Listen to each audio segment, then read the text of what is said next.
Hello and welcome to another episode of today's GK. I am Pooja Dwivedi, and in this segment we bring to you objective questions to help you crack prelims.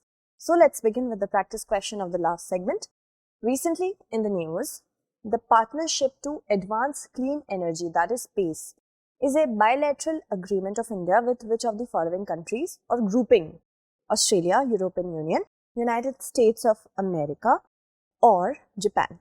So many of you have answered it correctly. The correct answer to this question is the USA. That is option C. Moving on to the explanation. Partnership to Advance Clean Energy is a flagship program on clean energy between the US and India to jointly work on a range of issues related to the energy security, clean energy and climate change.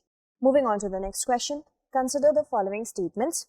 Insolvency is a situation whereby a court of competent jurisdiction has declared a person or other entity insolvent, and bankruptcy is a legal declaration of one's inability to pay off debts. So actually, when the court steps in of competent jurisdiction and declares that a person, supposedly X, is not able to pay his or her debt, that is bankruptcy. And when any person is unable to pay their debts off, that is insolvency. So that means if court of competent jurisdiction has stated, that becomes much more official. So that's bankruptcy, not insolvency. So the first statement is incorrect, but the second is correct, that it is a legal declaration.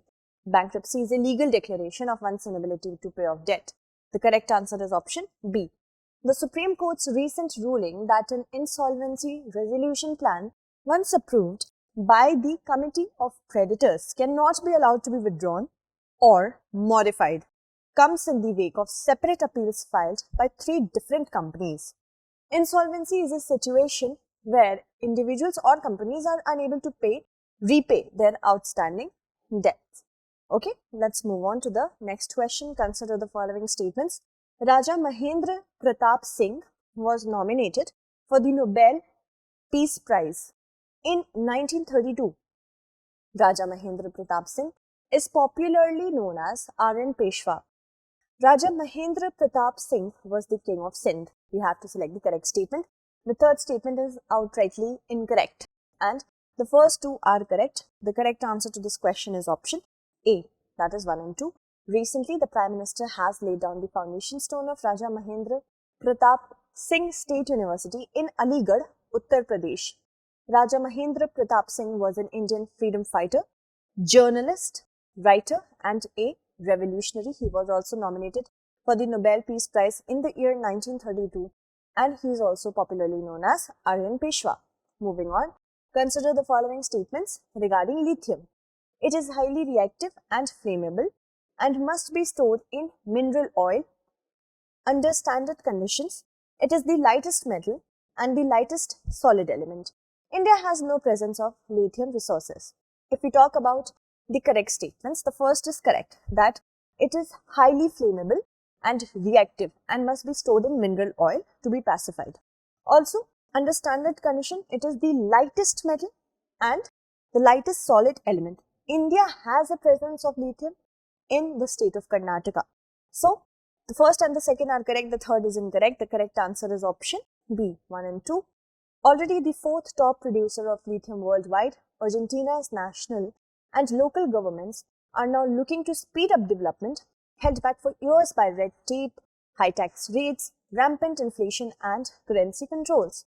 Lithium is highly reactive and flammable and must be stored in mineral oil, and surveys by the Atomic Mineral Directorate for Exploration and Research have shown the presence of lithium resources in Mandi district, Karnataka.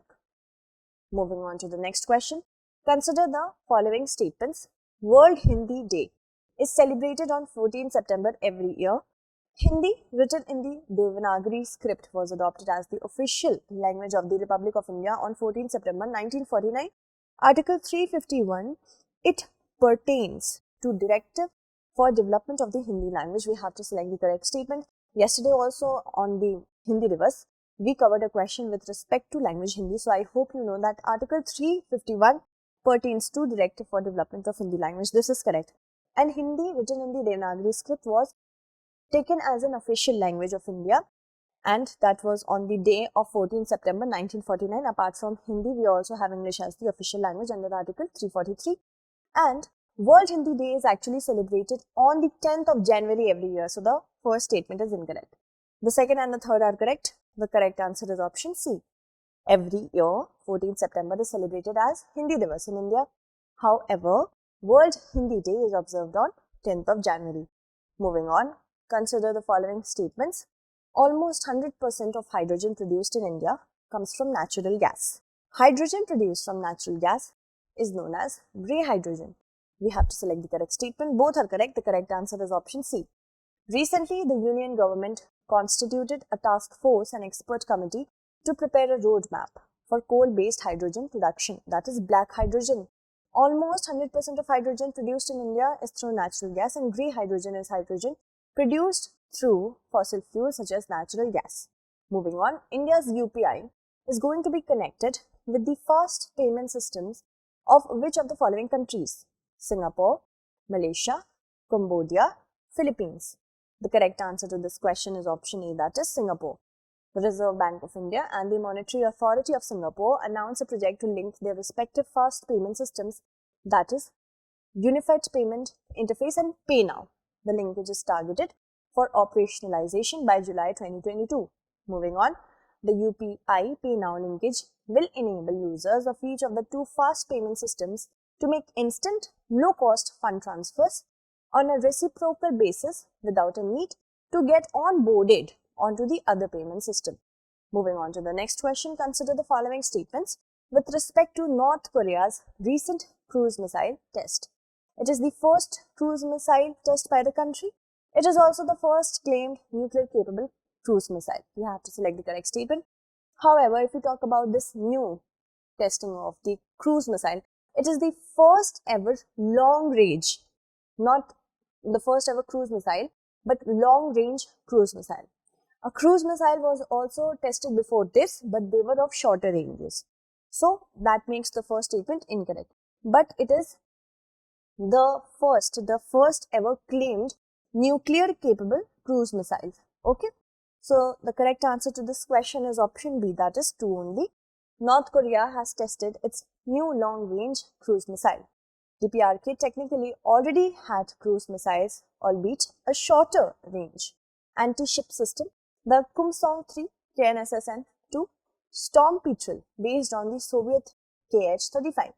Hence, this is not the first cruise missile test by the country, and it is North Korea's first long range, that is 1000 km plus cruise missile and first claimed nuclear capable cruise missile. Moving on to the next question. Consider the following statements with respect to the MU variant of SARS-CoV-2. It is having the scientific name as C.1.2. It was first identified in Colombia in January 2021 and it has confined itself to South America and not spread to other continents. We have to see which of the statements are incorrect. Yes, if we talk about the second statement, it was first identified in Colombia in January 2021 and after that it has been claimed as variant of interest, and also it has not confined itself just to South America, it has also shown its presence in Europe. So the third statement is incorrect, second is correct, and its scientific name is not C.1.2. We will know about it. The correct answer to this question is 1 and 3 because we had to select the incorrect statement, option B here. Neither of the two recent coronavirus variants identified by the World Health Organization that may pose an international threat have been found in India. The India SARS-CoV-2 Genome Consortium, INSICOG, said in its latest weekly update, MU, also known by its scientific name as B.1.621, and it was first identified in Colombia in January 21. Since then, there have been sporadic reports of cases and some larger outbreaks in South America and Europe. Moving on, consider the following statements with respect to Central Adoption Resource Authority.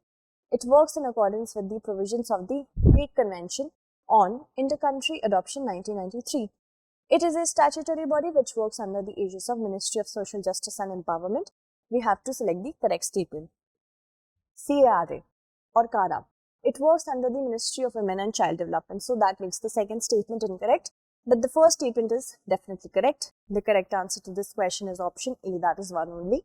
The Ministry of Women and Child Development will soon issue a notification to facilitate inter-country adoption under the Hindu Adoptions and Maintenance Act. CARA is a statutory body of the Ministry of Women and Child Development.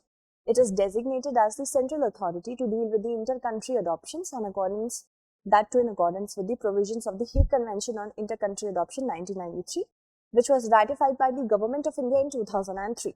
Also, let's move on to the next question. Consider the following sentences. He was the chief engineer responsible for the construction of the Krishnaraj Sagar Dam in Mysore. He was knighted as a Knight Commander of the British Indian Empire by King George V for his contributions to the public good. In 1915, he was conferred India's highest honor, the Bharat Ratna, in 1955. The above mentioned sentences refer to which of the following historical figures? Rabindranath Tagore, M. Visvesvaraya, C. Rajagopalachari, or D. Chidambaram Pillai. The correct answer to this question is option B, that is Visvesvaraya. Moving on. Every year, India celebrates Engineers Day on September the 15th, that is the birth anniversary of M. Visvesvaraya. He was an engineering pioneer of India whose genius reflected in harnessing of water resources and building and consolidation of dams across the country. He was the chief engineer responsible for the construction of Krishnaraj Sagar Dam in Mysore. He was knighted as a Knight Commander of the British Indian Empire by King George V for his contributions to the public goods in 1915. He was conferred India's highest honor, the Bharat Ratna, in 1955. Let's move on to the practice question for the next segment. Consider the following statements regarding Pilibhit Tiger Reserve. So, before I talk about the statements, just interrupting for a very important information that we are going to begin with our revision series for Prelims 2021, and that will have many segments. The revision series is divided into different segments which are important from the perspective of prelims. Kindly watch that, it will help you a lot in boosting your points for the prelims. Alright, now resuming, it forms part of Terai Arc landscape in the upper Gangetic plain. The Surahi range links the Pilibhit Tiger Reserve with Dudhwa National Park. Which of the above statements is or are incorrect? So I hope you will be answering it correct in the comment segment. That's it for today. Tomorrow we shall meet again with another segment. Until then, stay updated and thank you so much for watching.